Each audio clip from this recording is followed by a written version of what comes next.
Well, the UN has different numbers, 400,000, 1.4 million. German virologists say they think 5 million people will end up getting Ebola. Whatever the case really is, the defaults of not letting people fly in from West African countries, of not putting Ebola patients in regular hospitals, all of that has been ignored. I believe so they can let it start to spread to create a big crisis to then try to force a vaccine that happens to come out in December. A whole new polio hysteria. My grandmother, Benny Hammond, got polio in the early 1950s. My mother was like 4 years old. 1 month after she took the polio vaccine. So there you go, boys and girls. And it's on record that a lot of people got polio from the vaccine.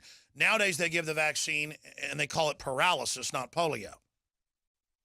Just like Guillain-Barré from the H1N1 shot. So it's a whole social engineering agenda. It's not that I don't believe that the science of inoculation isn't real, isn't valid, doesn't work in some cases. But there's always side effects. There's a cost-benefit analysis.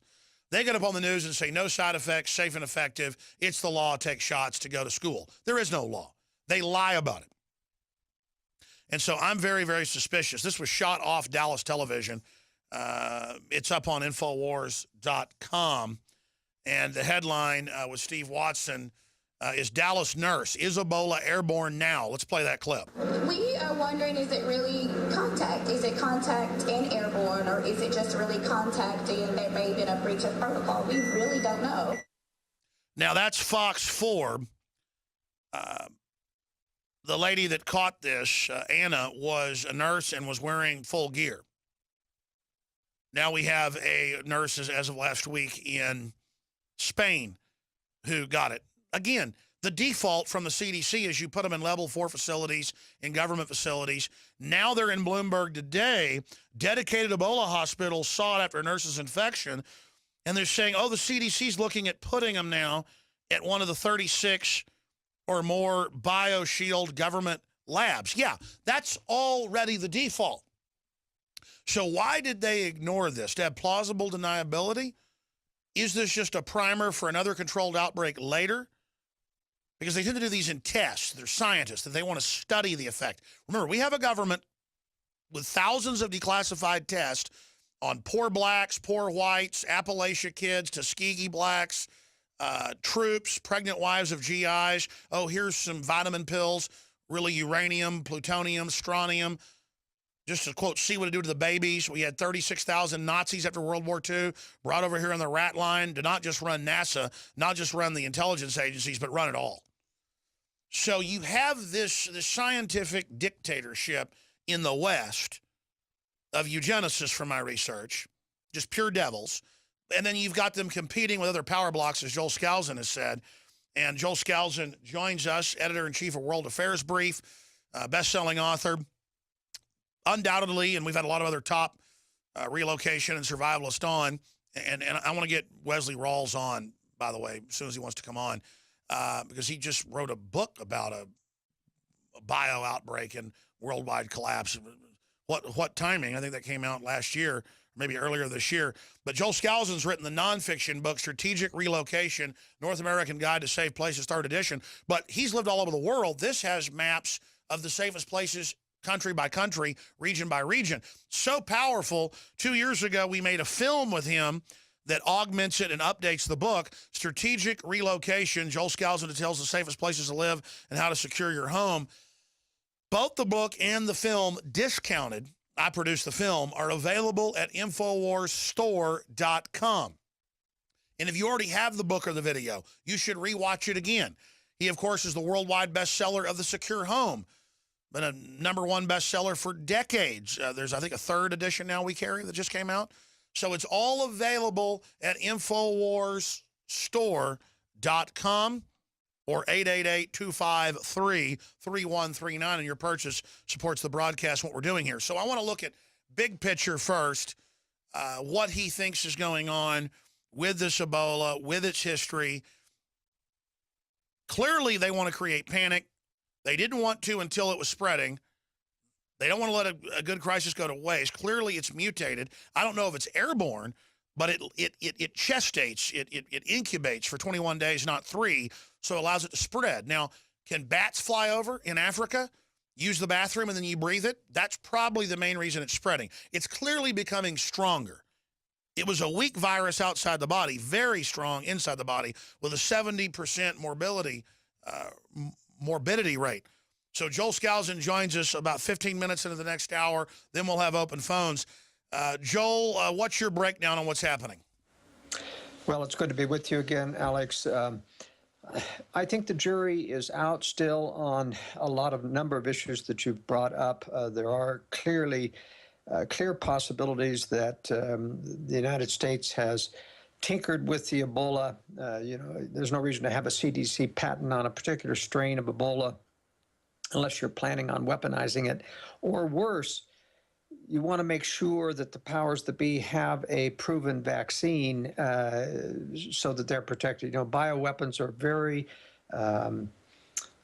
indiscriminate in who they pick. And so unless you're guaranteed that you have a level of protection, you don't let a bioweapon out in the world. I'm not sure this is it in particular. It may be a preliminary to something bigger further on. Really, to be a good bioweapon, it's got to be airborne. And I think it's pretty clear that unless this mutation occurs, that Ebola is not yet airborne, except for the fact that micro droplets, whether through a sneeze or a cough or even a laugh from an Ebola-infected person, does become airborne. It isn't to the same extent that other viruses like the flu are, where merely breathing around and it lingers in the air can infect somebody. But still, it's clear that this is contaminating other people who have not had real direct contact. But it is more difficult in the sense that so far the 48 people that they've been monitoring in Dallas don't have signs of Ebola yet. The deputy sheriff that thought he had Ebola turned out to be the flu. He has not been contaminated, but several others are who, as you have pointed out, were in full protective suits. To me, this indicates that this is, of course, extremely dangerous once it gets inside of you. I'm not sure that all of their medical protocols are really all that effective. They talked about the Dallas hospital putting him on kidney dialysis and ventilation.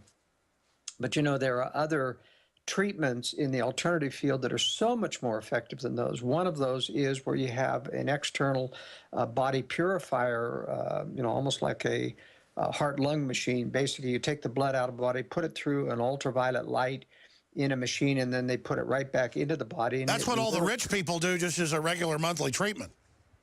And it really works. I had a daughter with MSRA, a real tough staph infection, and she took a couple of these treatments, and it cleared her right up when nothing in antibiotics in the typical medical establishment would do it. So what I'm worried about ultimately is that they are going to use this Ebola scare right now to justify some mandatory or preparatory for mandatory vaccines. And as you know, when you start doing vaccines in a mass-produced way, you get lots of infections, lots of side effects, and it's very difficult to maintain a purity when you're developing a vaccine in a mass thing. I think that for the elite, they probably have some very carefully sterilized vaccines that they can take with some safety. Well, just to back you up, it came out during the H1N1 that the German elite and even the top brass, as well as the British and the Chinese, had, quote, a clean vaccine made in limited lots for them. Yeah, and I think that's real and very possible. I mean, clearly, as you said, the vaccine immunology is a proven technology, but it has been a disaster in terms of mass vaccination of people. And clearly, the adjuvants that are put in there and the preservatives, the mercury and the other things in there are damaging to people, especially young children. I think anybody who survives an inoculation does so because their immune system is tough enough to fight it. But you start giving this stuff to children and young people and babies, worst of all, who don't have a developed immune system, and I think that's criminal in its difficulty. I'm not sure, Alex, if this is going to turn into a worldwide panic. I personally, my gut feeling is it's not, but it's going to get bad enough that it's going to engage a great deal of government propaganda, a great deal of government mandatory action, and get people conditioned for obeying those orders. And so, as I've said a long time, if there was ever a need for people to prepare in advance for strategic relocation, whether it's even for a friend, you've got to get out of big cities. You've got to do self-quarantine if these things are coming to pass. You can't go to church, you can't send your kids to school, and you don't go into a big office building because, the amount of contamination that you can get there is significant. People have to watch this carefully. You don't bail out of your job just because of the potential. But when people start to show up ill in the community, and there's a chance that it could be near an office, you're going to have to establish a policy of taking a leave of absence. That's right. Joel Skousen, stay there. Because you're one of the leading experts in the world on this, even the other experts we have on say that. And, of course, you have your Marine Corps training and the rest of it. I want to get your view on how this collapse would work, what a real airborne Ebola outbreak would look like, and the type of disruption it would cause. Stay with us. You're listening to The Alex Jones Show. I'm Alex Jones, and this is the Info War.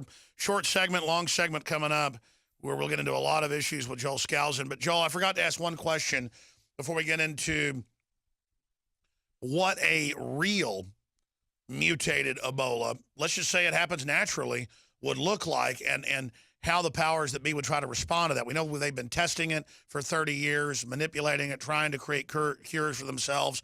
We know a lot of cures get warehoused.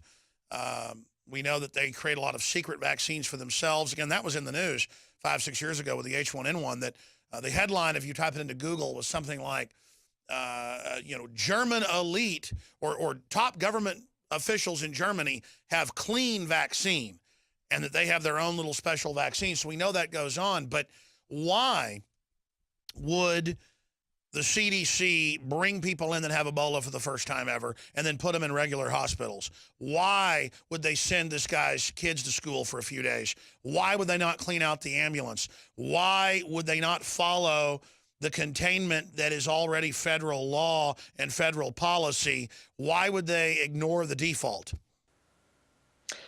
Well, it's a tough question. I do think there's a great deal of inertia in the medical establishment. Everybody thinks they have protocols at Dallas for these types of things. They aren't as strict as the CDC protocols or at Emory Hospital, for example, one of the top in the nation. But a lot of these things happen, and people are scrambling. For example, the first hospital that Duncan showed up at, and his symptoms weren't high enough. I think Duncan came into the country absolutely knowing he had Ebola. He quit his job without telling anybody he was leaving. That indicated that there was some ulterior motive there in getting to the United States. I think he checks himself into the hospital there, and his symptoms weren't developed enough to get a conclusive diagnosis, even though he was eager to tell them that I'd come from Liberia. Should have been a warning signal. But I think we're dealing with people who haven't got into this. They've been given some general instructions if there's a pandemic, but when it comes right down to it and you're facing with something, there's a little bit of denial. People aren't up to speed. It takes one of these big mistakes in order to get people on notice. So it's more of the learned helplessness that the system has engineered into Americans to be totally unself-sufficient, totally spectator-based, that people are just blindsided?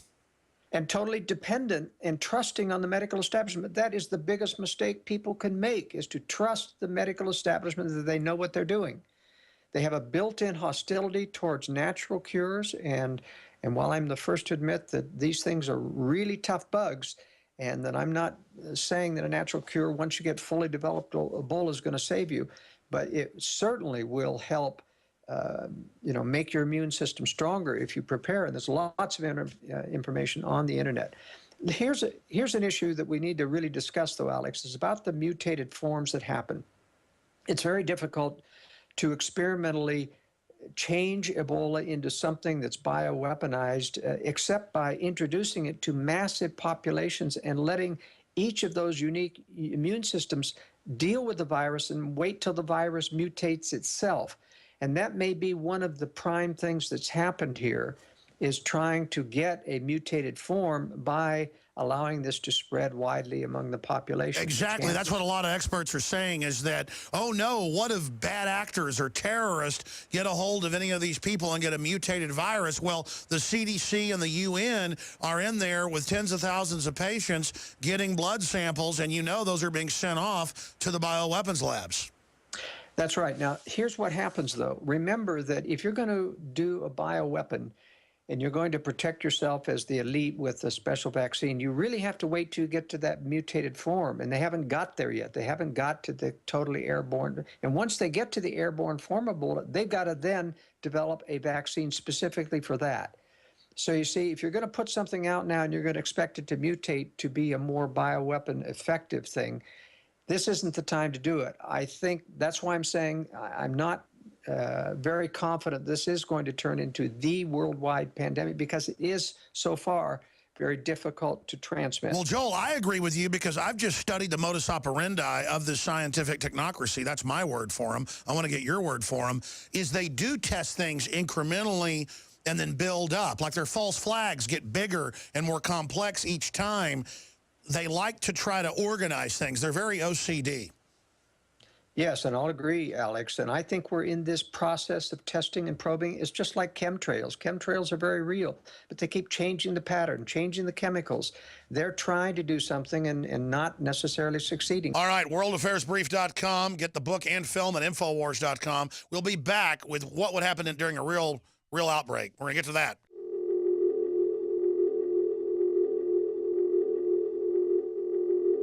Globalist social engineers are not just targeting us with propaganda. They are manipulating our genetics. We are being targeted at every level by estrogen mimickers that lower our testosterone and other hormones and natural compounds that the body needs. After consulting top doctors, nutritionists, pharmacists, and others, we have developed what I believe is the ultimate non-GMO organic super male vitality formula, sourced from powerful organic herbs and then concentrated for maximum potency. Super Male Vitality was developed to activate your body's own natural processes instead of using synthetic chemicals. Super Male Vitality by InfoWars Life is so powerful that I only take half the recommended dose. For a limited time, we are offering 15% off Super Male Vitality at InfoWarsLife.com to introduce you to this powerful supplement. Visit InfoWarsLife.com today to secure your Super Male Vitality. InfoWarsLife.com.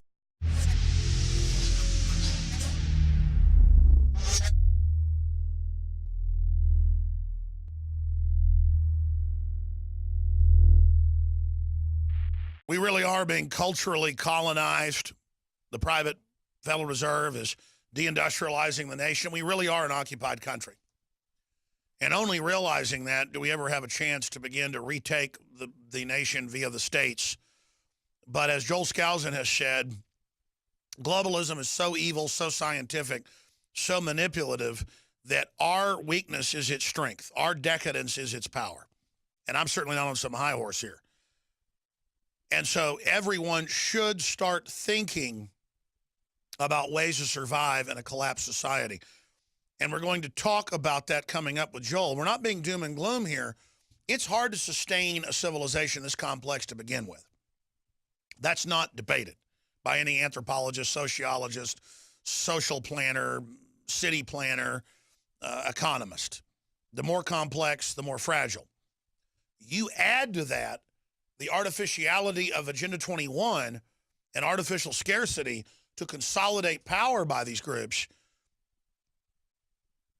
The West not having 2.1 children, that will cause a collapse in and of itself. You've got to have 2.1 people for every 2 people that are already alive to just have Social Security and the social safety network work. They're not going that direction. They're going into a command, in their words, command destruction model. And the way they've engineered society, I see it as a bioweapon release down the road, or them allowing something to develop and then opening the door, a 12-monkey scenario, as one of the main tools they might pull instead of a nuclear war with Russia. Because all the preparations are being made for that. So, Joel, if you would, go through your view, looking at the U.S. first, but then other parts of the world, of what would happen if real airborne Ebola went viral in West Africa, let's say 3 years from now, or if this was to mutate and go airborne, what you would expect to see. Because we're already seeing panicking with only 2 people in the U.S. known to have had it, 1 dead, 1 alive. What would happen if thousands started to get it? What would happen if it went airborne? And what would someone who was prepared do versus someone who wasn't prepared? Well, the first thing that would happen, you would have mandatory quarantine happening. And even before a mass vaccination, it takes them a certain time to gear up. If, in fact, they show up with millions of doses of vaccine in advance, then you know it was planned. There has to be a period of time for them to develop a vaccine and to go forward with it if it's real. But in any case, mass quarantine is the major problem that you face, because as this sheriff's deputy, he came in down with some flu symptoms and he got labeled potentially Ebola and put into quarantine. Had this happen in a mass quarantine situation where a lot of people are coming down sick with it, and you happen to have the flu or a cold or fever or something and get tagged and put into a mass quarantine, you're going to get the Ebola because you're put into a quarantine with other people. And just like the Superdome during Katrina, you're not going to have the kind of facilities. I don't care what the CDC says. You can't have extremely controlled medical protocols in mass quarantine situations. It simply overwhelms the medical system. Even in Liberia, they're already out of hospital beds. And how do you build more facilities to handle the exponential increase in clients? So what happens is you have to carefully watch this. At the first hint going to be mass quarantine, you have to get out of Dodge. You have to then implement your strategic relocation plans to get out into the rural areas. It's going to be in the urban areas where those mass quarantines occur. You just don't want to have the risk of being in one of those dragnets. Once it starts to go airborne, it will rapidly multiply. They're talking now about 2 to 1. Meaning it's doubling. For every patient infects 2 more. Well, that's really quite a slow infection rate compared to the Spanish flu, when it was 10 and sometimes 20 to 1. Now, it never gets to the whole population.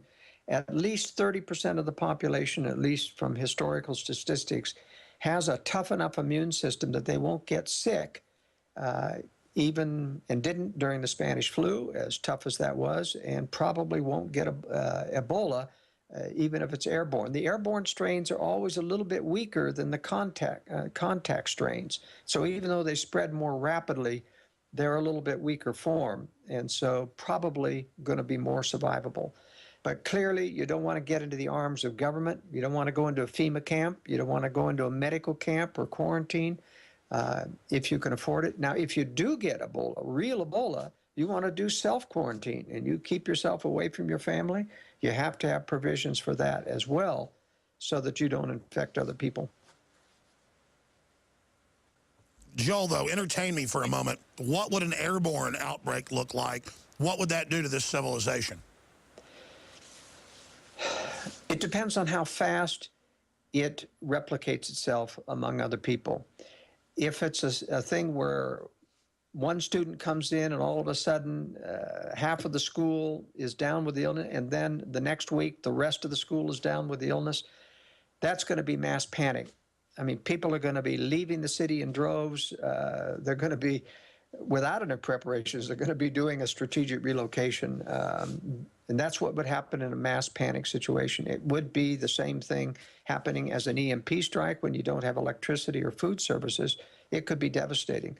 Now, typically, it doesn't happen that rapidly. Typically, it grows slowly enough. In other words, it starts with 1 in 3, then 1 in 5, and then 1 in 10 in terms of multiples. And at the point it gets to 1 in 10, the government is starting to put in mass quarantines and camps and other things. I think they'd love to do that, to have the excuse to build camps that can be used for other purposes in some future time once the infection wears itself out. But it's really impossible to tell, but except to say, according to the speed, I predict that it would at least get to the point where the government would do mass people control and containment control strategies, which is devastating to your liberty, devastating to your rights. And that does give you time, however, to see the handwriting on the wall and say, I'm getting out of town now before I get stuck in one of those quarantine camps. Well, my gut, my instinct is, and I do have a little place out in the country, but is to get even further out in the country. But I'm here in Austin, Texas, trying to put on a defense of what's left of freedom. But at the same time, we need to divide our energies into fighting to restore the republic, fighting to warn people worldwide, but also preparing ourselves. Because if folks that are aware of this information aren't somewhat prepared, then we're not going to be around at the end of this when the UN and others come in and try to take control of society. But if we do have groups spread out in the countryside and other areas, those will end up being areas of stability into the future, as you've said, Joel. Well, that's right, Alex. You know, I've spoken to a lot of people around the nation like you have, and the thing that worries me about our own constitutional conservative group is you get people talking about the positivism. We're going to restore the Constitution. We're going to beat this. When we get rid of Obama, we're going to win this. And this I'm going to win mentality is antithetical towards preparation. They just aren't preparing. One of the most ill-prepared groups are those that think that they're going to win this battle politically. Now, I'm not saying whether or not we are. I think it's, frankly, given the power of the globalist and the conspiracy that I see, I think it's unlikely that we're going to win as a nation. Doesn't mean that Lord won't provide pockets of liberty for us, but we've got to survive the nuclear war that's coming. We've got to survive the pandemic that's coming. If you haven't prepared well in advance, these are preparations that you can't just do on the fly. It takes significant preparation in advance to do that. And like you, I'm afraid, or as I say, as we prepare to fight for our liberty, we still have to prepare. You know, the kind of preparations that you and I have to do, Alex, in order to maintain a lifeline. I'm preparing to be able, through electronic or even radio means, to transmit my writing a brief if I have to go into seclusion, and have people who can then transmit that. And I think everyone who's got a mission in life or is a target in life, like you and I are, have to prepare to be able to keep being effective even when you're kind of having to be underground. I want to shift gears before we look at geopolitical issues into further afield, not just the global crime syndicate, the globalists, the Anglo-American system, but the Russian power bloc, the Chinese power bloc, and then some of the other sub-crime syndicates out there. Or you look at 300 million Chinese, that's a giant laboratory right there of different mutations. We could see something naturally, obviously, mutate, and I don't know how the establishment would deal with that, but who else is out there that you're worried about? Who else might want to create some type of bioweapon? Well, I really think there are only three major predator centers. There's the Anglo-American globalists, there's Russia, and there's China, and they are, Russia and China are temporarily aligned in order to take down the West, and then they intend to tackle each other. They all have very active bioweapon programs. None of them seem to be experimenting on their own people, however. This seems to be only endemic to the unprincipled Anglo-American globalists. And of course, they pick on the Filipinos, as they did with that abortifacient doped vaccine that they gave women in the Philippines. They pick on the Africans. They feel those are dispensable. And so I think that's still preliminary. The fact that they are picking on these, what they consider dispensable low-life populations, indicates that they aren't yet ready to attack, at least pandemic-wise, the major ones. But I really don't see any other predator forms out there. I don't think, in fact, even the mafia, these small criminal elements, most of those have some ties to governments that keep them in power. Sure, that's what Brzezinski's written a bunch of books on that they really allow the big syndicates to operate and then launder their money through the big banks. That's even come out in Bloomberg. Hundreds of billions a year being laundered through Bank of America, Wells Fargo, and the like. Let me bring up this issue. How do you describe the most dominant power group, the Anglo-Americans, How do you describe their mindset, their vision from their writings, from your uncle's writings, Cleon Skousen, from your deep research? Because if you're a new listener, Joel Skousen is extremely well-read. I am extremely well-read, and I learn stuff from him all the time. So he really does know what he's talking about with a lot of gravitas. So I want to get your view. From my research, at the top, they really are a scientific, eugenics-based cult, believing that they're going to become God and merge with the machines and colonize space, and that through this transcendence to this super sapien, that the rest of us are profane and must be destroyed and die. So it's almost like a counterfeit of what God does, saying he'll test us all on the planet and get his elect. Well, they're saying we'll do it right here, right now. And that's really who they are and what they're setting up. And I wanted to ask you, how many people do you think they've recruited into their cult? Because it's well known that David Rockefeller and others personally would go around to get the people with the highest test scores in college and recruit them into their organizations. My dad had some of the highest test scores across the board in Texas, and they tried to recruit him. It wasn't David Rockefeller, but it was the head of the botany department. And that's why my dad would read John Birch Society stuff and knew how accurate it was because he was politically active, conservative, top of his class, and so they tried to recruit him, and he was a junior in high school. We're point blank with him about some of the larger ideas, and you're going to be part of the scientific elite, and eugenics is bad with Hitler, but ours is a good eugenics. I mean, the fact that even my dad was attempted to be brought into this, it must just be massive. How many people are part of the conspiracy, and what is it? Who are they? Well, the brain trust that they bring in, they always keep at lower levels. I don't know anybody in ever the scientific community within these that ever gets higher than second level. And the second level, I mean people like Henry Kissinger, Brzezinski, Brent Scowcroft, Sandy Berger, Strobe Talbot, those national security advisors who manage and run presidents and call the shots. Henry Kissinger may well have moved into, top areas like top echelons like David Rockefeller. But clearly, I don't see them at the highest level as running this on a scientific basis, trying to manage the world themselves.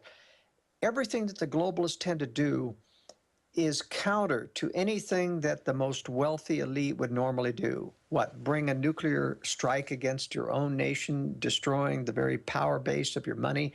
No one in their right mind who has solely the motivation of power, greed, wine, women, song, and numerous locations around the world to vacation would do that to themselves. I think these people, the only thing that really explains their motive is, as you said, they are trying to escape the judgments of God. They've made a pact with Satan, and I think that it's revelatory from dark spiritual forces to these higher elite, probably less than 100 at the most that understand that satanic connection. But, this has a generational effect. It's been going on for centuries, as you know, Alex, and there's no man who can project 200 years in advance a plan so diabolical as the globalists have done and expect it to be followed through. The mafia can't handle something through 2 generations, let alone 3, not speaking of, 2 centuries. And so it has to be revelatory. It has to be guided. And, I think that there is not only the motivation of immunity that's given to people, and certainly Bill Clinton acted in the presidency as if he had total immunity, and so does Barack Obama, for that matter. So that's how I think the thing operates. It operates on a satanic revelatory basis, promising them that if you help me become the God of this world, I'll protect you not only in this earth from immunity, but in the life to come from the judgments of God. And that's, of course, the Faustian story. Yeah. And at Bohemian Grove, the entire ritual that I caught on video, also Skull and Bones, has been caught. It's all about escaping judgment. And when I was standing with over 1,000 wealthy men, movie stars, bank heads, former vice presidents, you name it, were there, they were more religiously in rapture than anything I've ever seen go into a Baptist church as a kid. I mean, they really believed they were being given atonement and shielding from what they'd done on this earth. And they say that. The high priest, that was Walter Cronkite at the time, he's now dead, literally says this. The whole ritual's on video, folks, in my film Dark Secrets Inside Bohemian Grove. It's been on HBO. It's been on Trio channel. It's been on Sundance Film Channel. I mean, this is real. And for somebody like me, I was kind of giggling a little bit, and they looked at me like they wanted to kill me. They were so serious, Joel. Well, that's incredible. I think you did the world a great service by infiltrating the Bohemian Grove. We'll be forever grateful. But I think it's important to realize that very few people could handle that kind of knowledge that this is satanic in its orientation. People who get very heavy, very corrupted, and higher up, they'll do anything to maintain their position. We're going to open the phones up in the next hour. And Joel Skousen's agreed to stay with us 20 minutes in the next hour so we can take a few questions, specific questions for Joel Skousen of worldaffairsbrief.com. I'm Alex Jones of Infowars.com. Again, the film, Strategic Relocation, that I produced with Joel Skousen is a complimentary film. It complements Strategic Relocation, North American Guide to Safe Places, 3rd edition, that just has incredibly accurate information in it from just the areas I've been in and lived in around the country. Just amazingly accurate. And I've talked to other people that live in different parts of the world or the country. He's just done unparalleled research and intelligence, all available at InfoWarsStore.com. You can also call 888-253-3139 to order via the telephone. We can answer all your questions. And then separately, I personally, for my immune system and my health, am taking Survival Shield, Nascent Iodine X2. Almost everybody out there is deficient in iodine, and it just does so much in the body when you don't have it. To the immune system, the thyroid, you name it, Survival Shield X2 is so important. We have the Silver Bullet, colloidal silver as well. We have the Super Male Vitality that's just natural herbs and things known to not mimic testosterone, but just to get your glands producing naturally. We've also got the DNA Force that's got the high-level organic bio-PQQ and CoQ10 and so much more, a true nutraceutical, the Oxy powder to flush out your intestines. It's all available at InfoWarsLife.com, InfoWarsStore.com, or 888-253-3139. Joel, getting back into the spiritual nature of this, I grew up in the richest county in Texas outside Dallas. It was richest county in Texas at the time, Rockwall. And I ended up knowing some of the kids of billionaires, real billionaires who didn't show it off a bunch. And if you scratched them, you found serious occultism. And I don't mean Eastern stuff or New Age, front door stuff. I mean Luciferianism. And I ran into that quite a bit. And I don't run into that a lot in Austin. It's more New Agey. But when you talk about Skull and Bones, Bohemian Grove, when you talk about world leaders in rapture doing mock human sacrifices and believing that it atones them and that some goddess that they're praying to is going to remove their sins and protect them from what they've done, and they put it on the body of this child that they're killing and burning, just like they did in Leviticus. They say, give not your children to the fires of Moloch. They really are at the bottom of the rabbit hole. It really is a satanic conspiracy. A few minutes on that and your research into it. Well, there is some of that is attributed just to satanic inspiration that talks to people's minds, that drives them to suicide and dark thoughts and other weird type of things. But at the higher levels, the Faustian pact really is real. I mean, Satan does reveal himself to certain people who are susceptible, who leave them. I mean, this doesn't happen to anybody who's just trying to do the right thing. You've got to actually be actively seeking power. You've got to be seeking to get ahead in the world. In my opinion, you take several of these, and there's been several books written on this about the New Age cults and relationship to the rock stars and who became rock stars and the dark agenda behind it. And there seems to be a revelatory agenda there that, if you tie into my system, I will make you famous. I'll drive into your mind, melodies that will become popular, that will make you a star, and it happens.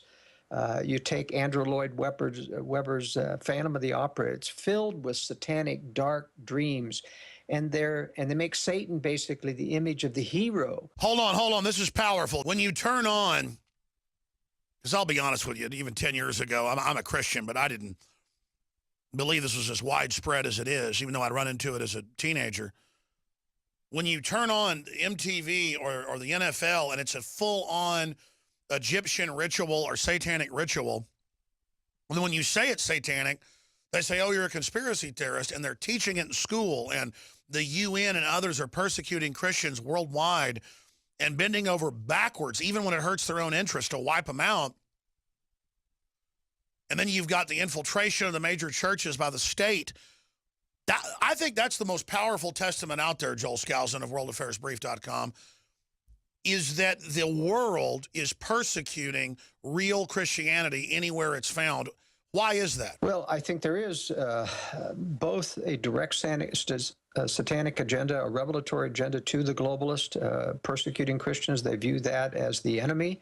And then there's that inspirational view that even people who aren't directly involved, get dark side inspiration. And the more you get involved with sin and alternative lifestyles and things that go against God's commandments, the more susceptible you become to those types of inspirations. And so obviously a lot of these people who are involved in a dark or a new age or satanic agenda don't absolutely know it's satanic. They've already dumbed down their conscience. They're filled with chronic bad judgment.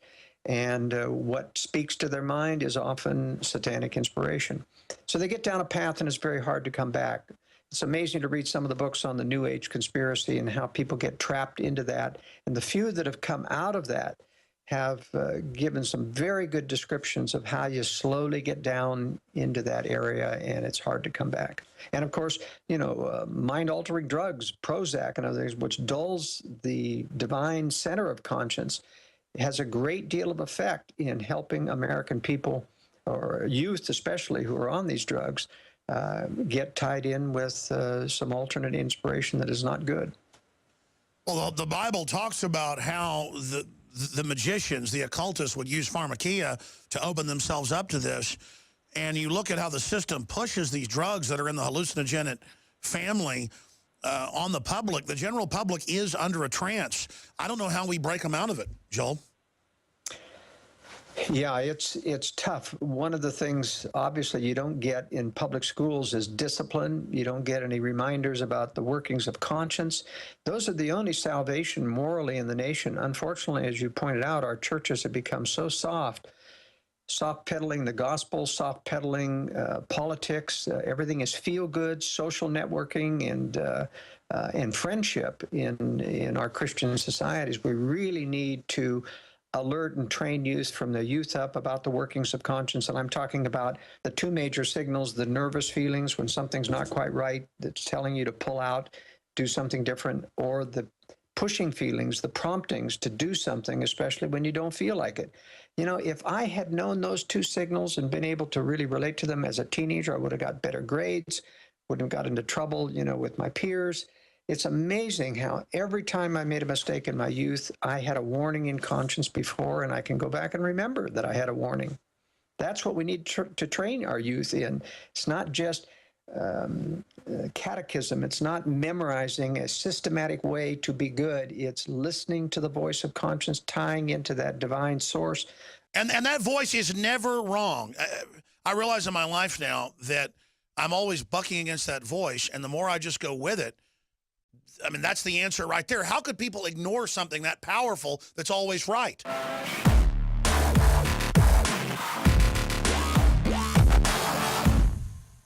In the past decade, we have witnessed unparalleled scientific discoveries in the area of health.